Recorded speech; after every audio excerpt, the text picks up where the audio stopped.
સરસ મજાના પ્લેસ પર જ્યાંથી ભારતને એક રાષ્ટ્રપિતા મળ્યા છે. એ રાષ્ટ્રપિતા એટલે ગાંધીજી. ગાંધીજીનો પોરબંદરમાં થયો હતો, પરંતુ એમનું શિક્ષણ, એમનું એજ્યુકેશન છે એ રાજકોટમાં આલ્ફ્રેડ હાઈસ્કૂલમાં થયું હતું. અને આ આલ્ફ્રેડ હાઈસ્કૂલ છે એ અત્યારે ગાંધી મ્યુઝિયમમાં પરિવર્તિત કરવામાં આવ્યું છે. તો ચાલો મિત્રો, આજે આ મ્યુઝિયમના માધ્યમથી ગાંધીજીના જીવનની એક સરસ મજાની મુલાકાત કરીએ મહાત્માની એક મુલાકાત. મહાત્મા ગાંધીની બાયોગ્રાફી એટલે કે સત્યના પ્રયોગો, એ સત્યના પ્રયોગોને આ મ્યુઝિયમમાં પ્રદર્શિત કરવામાં આવ્યા છે અલગ અલગ લાઇટ શો અને ટીવી ડિજિટલ માધ્યમમાં. ફર્સ્ટ ફ્લોર ઉપર સત્યના પ્રયોગોનું પ્રદર્શન છે, અને એ સેકન્ડ ફ્લોર ઉપર ગાંધીની જે ફિલોસોફી છે, સત્ય, અહિંસા, એ દરેક ફિલોસોફી ઉપર એમના જે વિચારો છે એમનું પ્રદર્શન છે. મ્યુઝિયમનો પ્રથમ રૂમ જે છે પ્રાર્થના રૂમ. પણ આ રૂમની અંદર સરસ મજાના શાંત એન્વાયરમેન્ટમાં એક પ્રાર્થના વાગે છે, વૈષ્ણવ વજન તો તેને રે કહીએ. આ ગાંધીજીને ખૂબ પ્રિય પ્રભાતિયું હતું. જે ગુજરાતમાં એક સંત થઈ ગયા નરસિંહ મહેતા, જેમની કર્મભૂમિ જુનાગઢ છે અને એનો જન્મ તળાજામાં થયો. એ નરસિંહ મહેતા દ્વારા રચિત આ પ્રભાતિયું છે વૈષ્ણવ વજન તો તેને કહીએ, જે સાબરમતી આશ્રમના નિવાસ દરમિયાન પૂજ્ય ગાંધીજી એમની નિત્ય પ્રાર્થનામાં આ પ્રભાતિયું ગાતા. પ્રાર્થના રૂમ પછી જે બીજા રૂમમાં પ્રવેશ કરીએ છીએ, જ્યાં મહાત્મા ગાંધીના બર્થ પ્લેસ અને એમના બાળપણ વિશે બેઝિક માહિતી આ વિડીયોગ્રાફી દ્વારા પણ આપવામાં આવે છે. એમનું જે બર્થ પ્લેસ છે એ અત્યારે કીર્તિ મંદિર તરીકે એક મ્યુઝિયમ ડેવલપ કરવામાં આવેલું છે. ગાંધીજીના માતા છે એમનું નામ હતું પુતલીબાઈ, અને એમના પિતાનું નામ હતું કરમચંદ ગાંધી. તો મોહનદાસ કરમચંદ ગાંધી અને એમના માતાનું નામ હતું પુતલીબાઈ.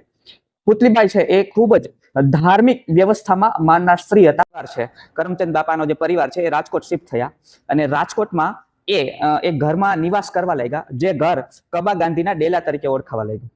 આ નિવાસ દરમિયાન ગાંધીજીની ઉંમર હતી 7 વર્ષ છે, અને ગાંધીજી છે એ શિક્ષણ માટે એ સમયની કાઠિયાવાડ હાઈસ્કૂલ, જે પછીથી આલ્ફ્રેડ હાઈસ્કૂલ બની અને અત્યારે એક ગાંધી મ્યુઝિયમ તરીકે પ્રખ્યાત થયેલ છે, એમાં અભ્યાસ કરવા માટે આવ્યા. અને આ શિક્ષણ દરમિયાન, આ નિવાસ દરમિયાન જે ગાંધી છે એની મહાત્મા બનવાની જે પ્રાથમિક યાત્રા છે એ શરૂ થઈ. ગાંધીજીને જ્યારે નથુરામ ગોડસે દ્વારા ગોળી મારવામાં આવી, એના અંતિમ શબ્દો હતા રામ. આ ખૂબ અઘરું છે, રામ. એ રામ નામ છે એને બાળપણમાં ક્યાંથી મળે? બાળપણમાં થોડા ડરપોક હતા, અને એ ડરને દૂર કરવા માટે એમના ઘરમાં એક મહિલા કામ કરતી હતી. એમને સલાહ આપી કે ડરને દૂર કરવા માટે રામ નામ જપવું. ત્યાર પછી એમના પરિવારમાં નજીકમાં એમના કાકાએ આ રામાયણનું એમને જ્ઞાન આપ્યું, અને ત્યારબાદ રામ નામ છે એ એમના જીવનનો ધ્યેય બની ગયો. એમના મૃત્યુ સુધી અંતિમ શબ્દો હતા એમના રામ રામ. સત્યના જે પાઠ છે એ પણ અહીંયાથી શીખા. એમના જીવનનો એક કિસ્સો અહીંયા લખ્યો છે કે એ રાજા હરિશ્ચંદ્રનું એક નાટક જોવા માટે ગયા, અને આ નાટકમાં રાજા હરિશ્ચંદ્રએ જે સત્યનો પાઠ શીખો એમાંથી ગાંધીજીને પ્રેરણા મળી. તે એમની જે આત્મકથા છે એમને પણ એક નામ મળ્યું, સત્યના પ્રયોગો. આ શાળામાં અભ્યાસ દરમિયાન સત્ય બોલવું, રામ નામ, ચોરી ન કરવી, આવા પાઠ શીખા. સાથે સાથે એમને થોડા ખરાબ મિત્રોની સંગત પણ થઈ, અને આ સંગત દરમિયાન એ માંસાહાર અને આવી બધી વાતો શીખા. અને એકાદી વાર એમના જીવનમાં માંસાહાર કર્યો પણ, અને ઘરમાંથી ચોરી પણ કરી. પરંતુ એમના જીવનની એકમાત્ર ઘટના હતી કસ્તુરબા સાથે જે એમના લગ્ન થયા હતા. એ કસ્તુરબા છે એ પોરબંદરના એક વ્યાપારી હતા, ગોકુલદાસ મકનજી એમના દીકરી હતા. અંતે તમે જ્યારે આ પ્રથમ, દ્વિતીય અને તૃતીય 3 રૂમની મુલાકાત લઈ લો, તો ગાંધીજીનો જન્મ જે 2 ઓક્ટોબર 1869 જે ગાંધીજીનો જન્મ થયો, ત્યાંથી 1887 સુધીનું જીવન વૃત્તાંત આવી જાય. અને એમના માટેની ક્વિઝ કોમ્પિટિશન આ ડિજિટલ મશીનમાં તમે આપી શકો. હાઈસ્કૂલનું શિક્ષણ રાજકોટ પૂરું કરી આગળ કોલેજનું શિક્ષણ પૂરું કરવા માટે ભાવનગર શામળદાસ ગાંધી કોલેજમાં જાય છે. ભાવનગર એમને ફાવતું નથી. એ અડધું સેમેસ્ટર પૂરું કરી ફરી રાજકોટ આવી જાય છે, અને રાજકોટ એમના નજીકના કોઈ સલાહકાર હોય છે પરિવારના, એ એમને લંડન ભણવા જવા માટે, બેરિસ્ટરનું ભણવા જવા માટે સલાહ આપે છે. ગાંધીજીને આ સલાહ ગમે છે, પરંતુ પરિવારમાં એમના માતા છે એમને ખાસ ના પાડે છે કે નહીં, જ્યારે શું કહે કે વિદેશોમાં માંસાહાર ને મદિરાપાન ને જેવા કુલક્ષણો છે, મતલબ જે એ તારા જીવનમાં પ્રવેશ કરી જશે, એ યોગ્ય નથી. ત્યારબાદ એક જૈન મુનિની સલાહથી તેમની માતા જે પુતલીબાઈ છે એ એમને કસમ ખવડાવે છે કે એ ક્યારેય પણ જીવનમાં મદિરાપાન, માંસાહાર અને પર સ્ત્રીનો સહાર નહીં કરે. એ પ્રતિજ્ઞા લે તો એમને લંડન જવા દેવામાં આવશે. ત્યારબાદ એમને લંડન એ અભ્યાસ માટે જાય છે, અને ત્યારબાદનું જે જીવન છે એ પણ અહીંયા નિરૂપણ છે. એ અભ્યાસ દરમિયાન એમના જીવનમાં શું શું ઘટનાઓ બને છે એ સરસ રીતના અહીંયા નિરૂપણ કરવામાં આવી છે, પર તમે જોઈ શકો છો. એમના પછી એ એક વકીલાતનો અભ્યાસ કરી લે છે, ઘણા બધા ધર્મો અને વ્યવસ્થાથી પરિચિત થઈ જાય છે, ત્યાંની એક લો ફોર્મ્સમાં એમનું વકીલ તરીકે રજીસ્ટ્રેશન પણ કરાવી દે છે, અને અંતે એ 11 જૂન 1891 એ ફરીથી ભારત આવવા માટે નીકળે છે, અને એ જ વર્ષના જુલાઈ મહિનામાં એ ભારત આવી જાય છે, અને ત્યારબાદ ભારતમાં આવતા જ એમને એક દુઃખદ સમાચાર પણ મળે છે કે એમના માતા છે એમનું મૃત્યુ થઈ ચૂક્યું છે. આપણે જે મહાત્મા ગાંધીને ઓળખીએ છીએ એ મહાત્મા ગાંધી છે, ભારતના રાષ્ટ્રપિતા છે, જેણે ભારતને આઝાદ કરાવ્યા એ વ્યક્તિ છે, એવી મહાન વાતો સાથે ઓળખીએ છીએ. પરંતુ એ મહાન વ્યક્તિ ભારતમાં વકીલાત તરીકે સફળ થતા નથી, એટલે એમના એક નજીકના એક વ્યક્તિ હોય છે શેઠ અબ્દુલ્લા, એ એક ડોક્યુમેન્ટ્સ અને એક દલીલ લઈ અને એને આફ્રિકા મોકલે છે, અને જે મોહનદાસ ગાંધી આફ્રિકા જાય છે, આફ્રિકાથી એ પાછા આવે છે ત્યારે મહાત્મા ગાંધી બની ચૂક્યા હોય છે. ત્યારબાદ ગાંધીજી છે એ શેઠ અબ્દુલ્લા એન્ડ કંપનીનો એક પ્રોજેક્ટ લઈ અને આફ્રિકા જાય છે, અને આફ્રિકામાં ભારતના ઇતિહાસની કહો કે ગાંધીજીના જીવનની સૌથી મહત્વની ઘટના બને છે, જેણે ભારતના ઇતિહાસને આખો પલટી નાખ્યો. એ ઘટના છે સેન્ટ પીટર્સબર્ગ સ્ટેશન ઉપર બને છે, જ્યાં એમની પાસે ફર્સ્ટ ક્લાસમાં યાત્રા કરવા માટે ટ્રેનની ટિકિટ હોય છે, પરંતુ કાળા ગોરાના ભેદભાવને ચાલતા એક અંગ્રેજ ટીટીએ એમને ટ્રેનમાંથી ઉતારી મૂક્યા, અને ત્યારબાદ ગાંધીજી આફ્રિકામાં સત્યાગ્રહો શરૂ કર્યા, અને સત્યાગ્રહના જે પ્રયોગો છે એ ખૂબ સફળ થયા. અને જે રીતના સાઉથ આફ્રિકામાં જતા જ ગાંધીજી એક રંગ ભેદની નીતિનો ભોગ બન્યા. સેન્ટ પીટર્સબર્ગ રેલવે સ્ટેશન ઉપર એમની સાથે જે ઘટના બની, એમના પછી એ આફ્રિકામાં એમનો જે કેસ હતો શેઠ અબ્દુલ્લા એન્ડ કંપનીનો, એમની દલીલો રજૂ કરે છે, સફળતાપૂર્વક એમનું કામ પૂરું પાડે છે, અને પછી એ આફ્રિકામાં જ રહેવાનું નક્કી કરે છે, અને ભારતીયોને સમાન દરજ્જો આપવા માટે એ આફ્રિકામાં જ એક લડાઈ શરૂ કરે છે, અને આ લડાઈનું ખૂબ સારું પરિણામ આવે છે. એમની જે માહિતી છે એ મ્યુઝિયમના આ રૂમમાં આપવામાં આવેલી છે. થોડું તમને બ્રીફ કરી દઉં કે સૌથી પહેલા જ ગાંધીજી છે એ આફ્રિકામાં 1894માં એક નાટાલ ઇન્ડિયન કોંગ્રેસ કરીને એક સંસ્થાની સ્થાપના કરે છે. આ સંસ્થા છે એ ભારતીય લોકોને શું કહે કે સંગઠિત કરે છે. આ સંગઠન પછી ગાંધીજી છે એ ફરીથી ભારત જાય છે, અને ભારત જઈ 1896માં ભારત જઈ અને ભારતના અલગ અલગ પ્રદેશોમાં ફરે છે, ત્યાંના લોકોને અવેર કરે છે કે આફ્રિકામાં જો શું કહે કે કોઈ પણ સત્યાગ્રહને ચલાવવા માટે આ બધી બાબતો છે જરૂરી છે કે એક સંગઠન સ્થાપિત કરો, એ સંગઠનમાં લોકોને જોડો જે આ અન્યાયનો ભોગ બની રહ્યા છે, પછી એ જે અન્યાય છે એને પ્રચારિત કરો. ગાંધીજી છે એ ભારત જતા રહ્યા, 1896માં ભારત ગયા, અને ત્યાં એમણે પ્રચાર કર્યો કે આફ્રિકામાં જે ભારતીયો રહે છે એમની શું સ્થિતિ છે. ત્યાં એમણે ખૂબ બધી અવેરનેસ ચલાવી, અને ત્યારબાદ ગાંધી છે એ સંપૂર્ણ પરિવાર સાથે આફ્રિકા આવે છે, અને ત્યારબાદ એક બોર યુદ્ધ થાય છે, જેમાં ગાંધી છે એક એમ્બ્યુલન્સ સેવા શરૂ કરે છે અંગ્રેજ સૈનિકો માટે. 1100 જેટલા વોલેન્ટિયરને તૈયાર કર્યા, 40 જેટલા લીડરો સામે આવ્યા. આ સ્ટેપની ટીકા થાય છે ગાંધીજીને કે આપણે અંગ્રેજો સામે તો લડાઈ કરીએ છીએ, આપણે સત્યાગ્રહ ચલાવીએ છીએ, એમને શું કામ મદદ કરવી જોઈએ. તો ગાંધીએ અહીંયા એક સરસ મજાની દલીલ આપી કે જેમ મારા મૂળભૂત અધિકારો છે એમ મારી મૂળભૂત ફરજો પણ સરકાર પ્રત્યે હોય છે. બોર યુદ્ધ માટે એને કેસરે હિંદનો ખિતાબ પણ મળેલો. સત્યાગ્રહ, આ સત્યાગ્રહનો સૌ પ્રથમ પ્રયોગ એ ગાંધીજીના જીવનમાં આફ્રિકામાં બન્યો. આફ્રિકામાં અંગ્રેજોએ એક કાયદો પારિત કર્યો, જેમને ગાંધીજીએ બ્લેક એક્ટ, કાળો કાયદો કીધો. આ કાયદામાં શું હતું કે જે ભારતીયો આફ્રિકા આવે છે એમને એમના અંગૂઠાના ફિંગરપ્રિન્ટ્સ અને બીજી બધી માહિતી આપી અને એક પરમિટ, એક લાયસન્સ લેવાનું. આ લાયસન્સ હંમેશા સાથે રાખવાનું, અંગ્રેજો સરકાર જ્યારે કહે ત્યારે બતાવવાનું. જો આ લાયસન્સ બતાવવામાં કોઈ ભારતીય નિષ્ફળ જાય, લાયસન્સ સાથે ન હોય અથવા ન લીધું હોય, તો એમને કાં તો કારાવાસ થઈ શકે અથવા એમને દેશ નિકાલ પણ થઈ શકે, અને એને શું કહે કે ગમે તે સજા અંગ્રેજો કરી શકે. આ પ્રથાને આગળ જતા ગીરમિટિયા પ્રથા તરીકે પણ ઓળખવામાં આવે છે. આ લાયસન્સના કાળા કાયદાના અગેન્સ્ટમાં ગાંધીજીએ આફ્રિકામાં ભારતીયોની એક સભા બોલાવી, અને આ સભામાં સૌ પ્રથમ એમનો જે વિચાર છે એ રજૂ કર્યો, અને એ વિચાર હતો સત્યાગ્રહ. આમની પહેલા આંદોલનો હતા, પણ એ આંદોલનો છે એ અંતે હિંસામાં બદલી જતા. ગાંધીજીએ આ હિંસાને સંપૂર્ણ પ્રતિબંધિત કરી, અને જો તમારી સાથે હિંસા કરવામાં આવે તો એ હિંસાને સહન કરવી, તમને જેલમાં લઈ જાય તો શું કહે કે જેલમાં જતું રહેવું, પણ સામે પ્રતિરોધ, હિંસા કરવી નહીં. અને આ કાયદાના વિરોધમાં જે આ આંદોલન થયું, એમનું સરસ મજાનું એક ડિજિટલ મોડ્યુલ છે એ આ રૂમમાં મૂકવામાં આવ્યું છે, તમે જોઈ શકો છો અહીંયા. તો આપણે આવી ગયા છે આગળના રૂમમાં, જ્યાં ગાંધીજીએ આ આંદોલનો કઈ રીતના ચલાવ્યા અને શું શું નવું સત્યાગ્રહમાં લાવ્યા એમના વિશે એક ડિજિટલ આખો પ્રોજેક્ટેડ વિડીયો બનાવેલો છે, અને ફોટોગ્રાફ સહિત. તો ગાંધીજીએ શું કર્યું, આ આંદોલનમાં સૌથી પહેલા તો ભારતીય લોકોને ખૂબ મોટા પાયે જોડ્યા, મહિલાઓને પણ આંદોલનમાં જોડી. ઘણી બધી મહિલાઓને પરમિશન વગર આફ્રિકામાં રહેવા માટેની વ્યવસ્થા કે પરમિશન ન લેવી અને આફ્રિકામાં આવું, મતલબ આ કાનૂનનો વિરોધ કરવો. એ જ પ્રયોગ આગળ જતા ભારતમાં પણ થયા, સવિનય કાનૂન ભંગ. તો એમનું આખું કઈ રીતના આંદોલન ચલાવ્યું, અને આ જ આંદોલન દરમિયાન ગાંધીજીને એમના જીવનનો સૌ પ્રથમ કારાવાસ એટલે કે જેલવાસ પણ ભોગવવો પડ્યો. ગાંધીજી છે એ આ સફળ સત્યાગ્રહ ચલાવે છે. આ સત્યાગ્રહ દરમિયાન 1914માં ગાંધીજીની જીત થાય છે, અને એ જીત નું પરિણામ એ આવે છે કે આફ્રિકામાં જે ગીરમીટિયા પ્રથા છે, જે લાયસન્સ પ્રથા છે, એ રદ થાય છે. તો આ શિપ આફ્રિકાથી અતુલ્ય ભારત તરફ કૂચ કરે છે, અને આ રીતના ગાંધી છે એની ઘર વાપસી અથવા તો ભારત વાપસી કહીએ. જે મોહનચંદ કરમચંદ ગાંધી આફ્રિકા ગયા હતા, એ હવે મહાત્મા ગાંધી બની અને ભારત આ રીતના વાપસ આવ્યા છે. બોમ્બે એ સૌ પ્રથમ ઉતરા, અને ત્યાં એમને મળવા માટે ભારતીય લોકો છે એ આવ્યા હતા. તો ગાંધીજી છે એ ભારત આવે છે, અને ભારત આવ્યા બાદ એ 2 વર્ષ સુધી એટલે કે 1914-15 એ ભારત આવે છે, પછી 15-16 અને 16-17 2 વર્ષ સુધી એ ભારત ભ્રમણ માટે જાય છે. ગોપાલ કૃષ્ણ ગોખલે એમના જે રાજકીય ગુરુ છે એમને સલાહ આપે છે કે તમે ભારત ભ્રમણ કરો. ભારત ભ્રમણથી જ તમે ભારતની જે સાચી પરિસ્થિતિ છે એમને સમજી શકશો, અને સમજ્યા પછી એમનો શું ઈલાજ કરવો એ તમે જાણી શકો. ભારતમાં આ રીતના અંગ્રેજોની જે દમન નીતિ છે, ભારતીયોની જે ગરીબી છે, અને અંગ્રેજો જે ભારતીયોનું જે શોષણ કરી રહ્યા છે, એવા પ્રકારની સ્થિતિ એ જોવે છે. અને પછી એ સત્યાગ્રહો ચલાવવાનું અને અંગ્રેજોની નીતિને, અંગ્રેજોના શાસનને અહીંયાથી ઉખેડી ફેંકવા માટે એ ભારતમાં અલગ અલગ મુવમેન્ટો ચલાવે છે.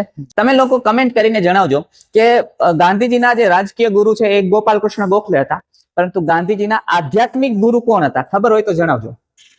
ભારત ભ્રમણમાં એમની જે ખાસિયત રહી, એમની લાક્ષણિકતાઓ રહી, એ આ રૂમમાં છે 1-2 સરસ મજાના પોઈન્ટ આલેખવામાં આવ્યા છે. એક તો એને લોકલ જે ટ્રેન હતી, જેમાં લોકલ જે ગરીબ ભારતીયો જેમાં યાત્રા કરતા હતા, લોકલ ડબ્બાઓમાં, એમાં યાત્રા કરી, જેથી કરીને એને કનેક્ટ કરી શકીએ. અને બીજી એક વિશેષતા એમની સત્યાગ્રહોની દરમિયાન અને ભારત ભ્રમણ દરમિયાન અને એમના સંપૂર્ણ જીવન દરમિયાન રહી, સમય ઉપર એમનો જે પહેરવેશ છે એ ચેન્જ થયો. એ જયારે લંડન ભણવા માટે ગયા ત્યારે સૂટ બૂટ ટાઈમાં ગયા, પછી જ્યાં ભારત આવ્યા તો એક બેરિસ્ટર બનીને આવ્યા, તો બેરિસ્ટર જેવો એક પોશાક એમનો. ત્યારબાદ એ આફ્રિકા ગયા તો એક બેરિસ્ટર ને શોભે એમ સૂટ બૂટ ટાઈમાં જ એ રહેતા. એમના પછી જયારે આફ્રિકામાં એને સત્યાગ્રહ ચલાવ્યો, ત્યાં એમનો પહેરવેશ ચેન્જ થયો, અને જેના માટે ગીરમીટિયા પ્રથાના અગેન્સ્ટમાં એ સત્યાગ્રહ ચલાવતા. તો ત્યાં જે ગીરમીટિયા એટલે કે ભારતીયોને ત્યાં ગીરમીટિયા કહેવામાં આવતા, એક ખાસ પ્રકારની પરમિટ આપવામાં આવતી. તો એ ગીરમીટિયા જેવો પહેરવેશ પહેરવાનું શરૂ કર્યું. ત્યારબાદ ભારત આવ્યા ત્યારે 1915માં, અને એ ભારત ભ્રમણ દરમિયાન ટિપિકલ કાઠિયાવાડી પોશાક, માથે પાઘડી ને એ પ્રકારનો પોશાક પહેરવાનું એમને શરૂઆત કરી. અને ત્યારબાદ સમય જતા એ જેમ લોકો સાથે કનેક્ટેડ થયા, એ જભો ને ધોતી ને એવું પહેરવાનું શરૂ કર્યું. અને સમય જતા એમના શરીરમાં માત્ર એક ધોતી પહેરતા. સમય પર આ પહેરવેશ ચેન્જ કરવાનું કારણ હતું, જે લોકો માટે તમે સત્યાગ્રહો ચલાવવા માંગો છો એમની સાથે કનેક્ટ થવું જરૂરી છે, અને એમાં સૌથી પહેલી અસર ઊભી કરે છે એ છે તમારો પોશાક. તો ગાંધીજી બહુ સારી રીતના જાણતા કે મારે કઈ રીતના લોકોને કનેક્ટ કરવા અને પછી એમને કઈ રીતના સત્યાગ્રહમાં જોડવા. આ ભારત ભ્રમણ દરમિયાન એ સારી રીતના ભારતના તમામ લોકો સાથે જોડાઈ ગયા, અને પછી ભારતના લોકોને પ્રેરિત કર્યા એક મોટા પાયે સત્યાગ્રહ ચલાવવા માટે. અને સત્યાગ્રહ એટલે ચંપારણ સત્યાગ્રહ. ચાલો થોડું જાણીએ ચંપારણ સત્યાગ્રહ વિશે. ગાંધીજી જયારે ભારત ભ્રમણ કરતા હતા એ દરમિયાન, એ જયારે ઉત્તર પ્રદેશ ને એક ક્ષેત્રમાં ભ્રમણ ચાલતું હતું, એ સમય દરમિયાન રાજેન્દ્ર પ્રસાદ શુક્લ કરી ગાંધીજીને ચંપારણની મુલાકાત લેવા માટે કીધું. ગાંધીજી છે એ બિહારના ચંપારણ જિલ્લામાં એમની મુલાકાત લેવા માટે ગયા, અને ત્યાં ખેડૂતો સાથે એક પ્રોબ્લેમ હતો. પ્રોબ્લેમ શું હતો કે અંગ્રેજો છે એમણે એમની સાથે ડાયરેક્ટ કરાર કરેલા રોકડિયા પાક, જેમ કે ગળીને એવું વાવેતર કરવામાં, અને એ ખૂબ પ્રમાણમાં વાવેતર થવા લાગ્યું. સામે એટલી ડિમાન્ડ ન હોવાથી ખરીદી ન થતી, જેને કારણે ખેડૂતો છે એમને ખૂબ બધું નુકસાન જતું. અને અંતે ગાંધીજી છે એમણે આમાં ઇન્વોલ્વ કર્યું, અને ગાંધીજીએ ચંપારણ જઈ અને એક ગામ છે ત્યાં મોતીહારી ગામ, ત્યાં નિવાસ કર્યો. હવે ગાંધીજીના આંદોલનની પેટર્ન જોજો મિત્રો. એને ત્યાં મોતીહારીમાં નિવાસ કરી આસપાસના ગામોની સફાઈ શરૂ કરાવી, જાહેરાત કરી કે ખુલ્લામાં શૌચક્રિયા નહીં કરવાની, જે આસપાસમાં દલિતો સાથે ભેદભાવ થતો હતો તેમને ખતમ કરવાના પ્રયાસો કર્યા, સાફ સફાઈ શરૂ કરાવી. આવા પોઝિટિવ કામ શરૂ કરાવી દીધા, અને લોકોને એમની સાથે જોડવાનું શરૂ કર્યું. અને પછી તમામ ખેડૂતોને કહી દીધું કે આવા ગળી કે કોઈ પણ વાવેતર કરવા નહીં.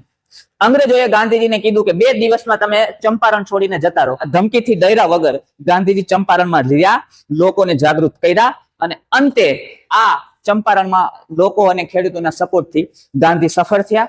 અને આ સફળતાનું પરિણામ એ આવ્યું કે જે 2/3 જમીનમાં જે ગળી વાવવાના જે કાયદાઓ હતા એ બધા કરારો છે એ રદ થયા. અને આ જ આંદોલનને કારણે મોહનચંદ કરમચંદ ગાંધીને મહાત્માનું બિરુદ મળેલું. તમે કમેન્ટ કરીને જણાવજો કે મોહનચંદ કરમચંદ ગાંધીને મહાત્માનું બિરુદ ક્યાં મહાપુરુષે આપેલું હતું.